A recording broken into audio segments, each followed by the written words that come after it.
Assalamualaikum, ketemu lagi. Pada kesempatan kali ini kita akan mempelajari tentang konsep asas Black. Jadi konsep asas Black itu dia menjelaskan tentang bagaimana suatu zat yang suhunya berbeda ketika dicampurkan maka akan terbentuk suhu campuran. Suhu campuran ini adalah suhu di mana kedua zat sudah berada dalam kesetimbangan termal. Apa itu kesetimbangan termal? Silahkan kalian cari tahu ya. Nah, di dalam percobaan ini terdapat kalorimetri. Ini jadi adalah kalorimetri. Jadi nanti di sini ada suhu zat yang lebih dingin dicampurkan dengan suhu zat yang lebih panas, gitu ya. Nanti ada zat cair, bisa juga zat padat. Nah, untuk pertama kita misalkan zat cair dulu.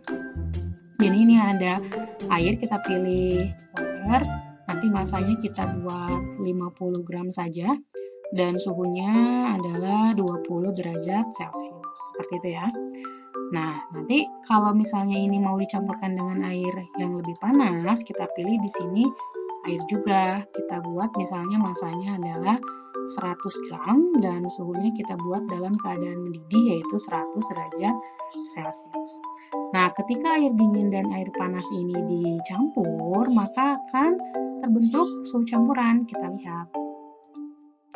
Jadi ini kita lihat grafik pergerakan suhu untuk yang dingin dan yang panas, dan kita lihat pergerakan partikelnya untuk zat cair yang lebih dingin dan yang lebih panas. Kita lihat. Nah, ini air dinginnya dicampurkan ke dalam air panas. Kalau yang merah yang paling atas ini untuk pergerakan partikel yang lebih panas, kalau yang di bawah ini adalah pergerakan partikel yang lebih dingin.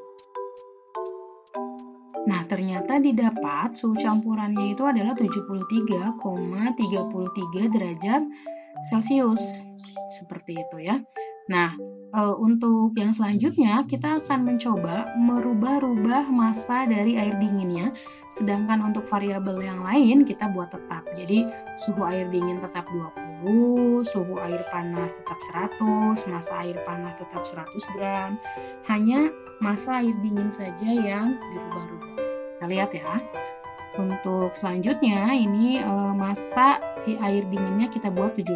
Yang kalau yang sebelumnya itu adalah 25, yang ini adalah 75.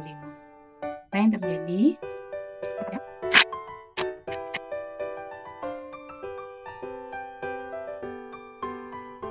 Nah, ternyata suhu campurannya adalah 65,71 derajat Celcius.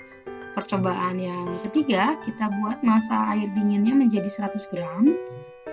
Kita campurkan. Apa yang terjadi?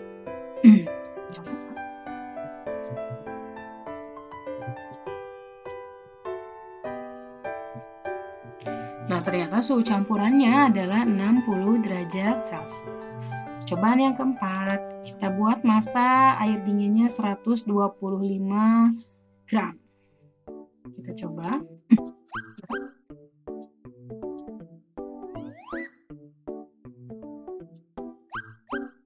Suhu campurannya ternyata adalah 55,56 derajat Celcius.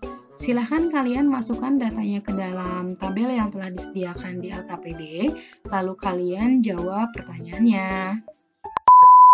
Nah, untuk percobaan yang kedua, untuk mengisi tabel yang kedua, jadi kita akan memvariasikan jenis zat cairnya.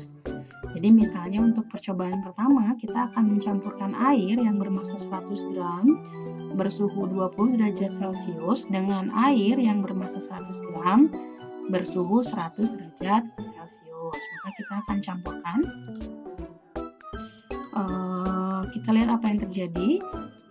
Jadi ini dimasukkan dan dicampurkan ya ke dalam kalorimetri.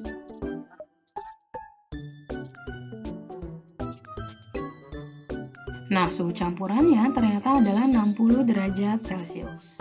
Nah, sekarang kita akan ganti zat cairnya menjadi yang lain.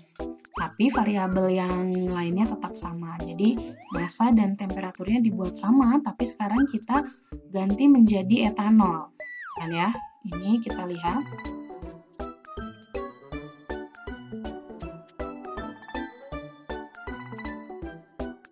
Nah, ternyata suhu campurannya adalah 70,38 derajat Celcius.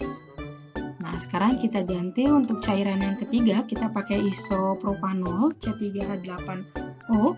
Massa dan temperaturnya kita buat sama. Kita campurkan.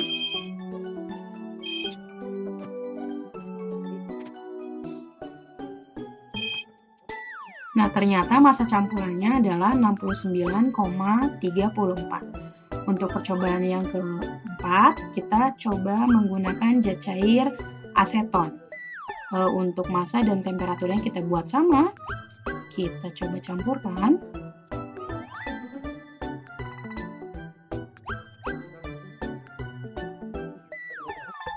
Nah, ternyata suhu campurannya adalah 70,53 derajat Celcius.